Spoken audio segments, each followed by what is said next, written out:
Señor Issa, los malos deseos, los malos augurios, las más aberrantes imprecaciones contra usted no han sido proferidas por la izquierda, sino por la derecha. Recuerdo que en las manifestaciones contra el gobierno de Lasso, un personaje de ese gobierno, ex candidato de Creo, le deseaba a usted que lo confinen a un estadio.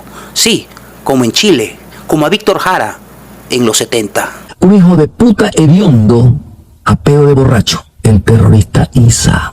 Yo te recomiendo lo siguiente. Ordena que los militares, 30.000, salgan a la calle y meta preso a todo aquel que está manifestando en la calle a punta de palo. Llévalos a un estadio grande y mételos ahí en las canchas. Que llueva, que haga frío. Sin comida, sin baños. Y a ese Issa hediondo, mételo preso en otro hueco también ahí oscuro.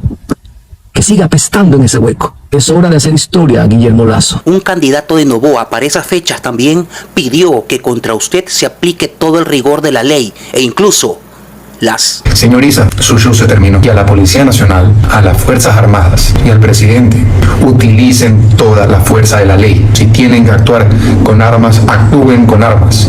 Basta. Y es más, candidatos actuales del gobierno que deberían buscar su consenso siguen demostrando ese rencor inoculado. Que ha hecho su carrera política en función del caos y del crimen, porque es criminal. Entonces, ¿sigue creyendo que Issa debería estar preso?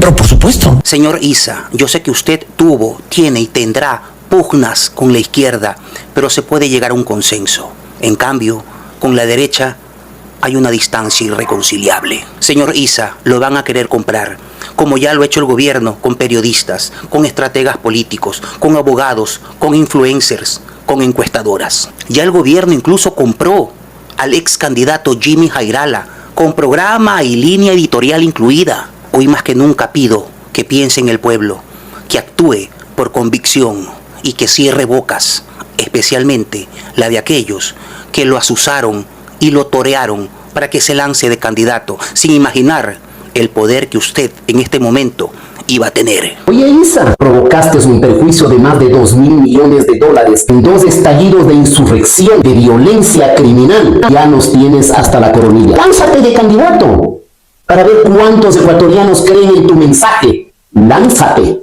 Karma, señor Rivera. Karma. Saludos.